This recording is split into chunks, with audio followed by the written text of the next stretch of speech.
Walang nakikitang problema ang mga school principals ng 14 na enlisted men's barrio schools na ngayon ay nasa jurisdiksyon ng Taguig City sa pagbubukas ng 2023-2024 school year sa Agosto 29 kasunod ng maayos na paglulunsad ng Brigada Eskwela kung saan nakiisa ang mga estudyante, guro, mga magulang, alumni at iba pang external stakeholders. Ayon kina Makati Science High School Principal Dr. Felix Bunagan at West Rembo Elementary School Principal Alma Adona, naging matagumpay ang paglulunsad ng Brigada Eskwela sa kanilang paaralan sa tulong na rin ni Taguig City Mayor Lani Cayetano. Nagpaabot ng pasasalamat ang dalawang school principal kay Mayor Lani at sa Taguig volunteers sa naging suporta sa Brigada Eskwela na sinimulan noong Agosto 14 at nagtapos sa Agosto 19. Naging mainit din ang pagtanggap ng Comembo Elementary School, Rizal Elementary School, Pembo Elementary School, Benigno Ninoy S. Aquino High School, Tibagan High School, Fort Bonifacio Elementary School, Fort Bonifacio High School, Pitogo Elementary School, Pitogo High School, Sembo Elementary School, East Rembo Elementary School,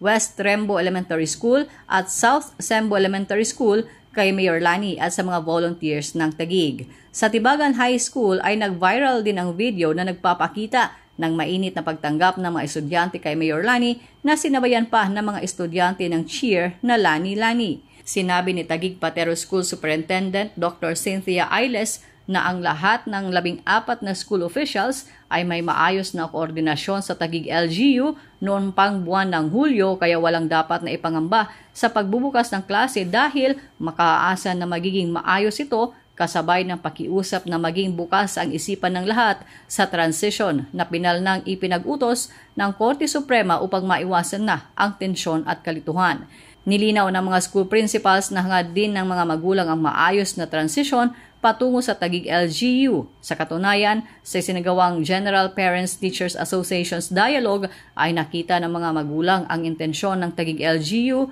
na maibigay ang maayos na serbisyo at benepisyo kaya nakiisa din ang mga ito sa inilunsad na Brigada Eskwela. Napawi na umano ang alalahanin ng mga magulang nang igarantiya ni Mayor Lani sa kanyang talumpati sa pagbubukas ng Brigada Eskwela ang dekalidad na serbisyo at tulong sa pag-aaral ng may 30,000 estudyante ng 14 na EMBO schools kung saan inihanda na ang paunang school kits at toiletries para sa mga estudyante. Sa Taguig City ay hindi lamang libreng school supplies, uniforms at sapatos ang inilalaan sa mga estudyante, kundi maging scholarships para sa lahat. Mayroon itong ibinibigay na scholarship na 15,000 pesos hanggang 110,000 pesos para sa mga kumukuha ng vocational, 2-year o 4-year courses, kumukuha ng master's at doctorate degrees at maging mga nagre-review sa board at bar exams. Aminado ang Taguig LGU na hindi pa naibibigay ang school uniform at school supplies,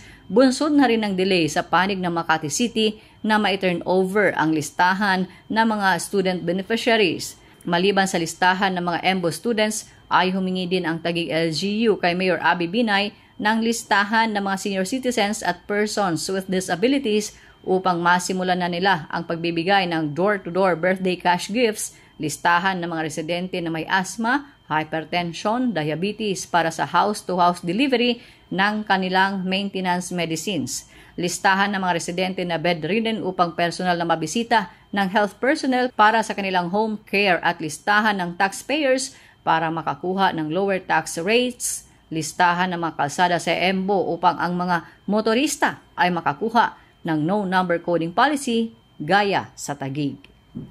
Shona Yu, Radyo Inquirer, bayang nagtatanong, mamamayang nag-uusisa.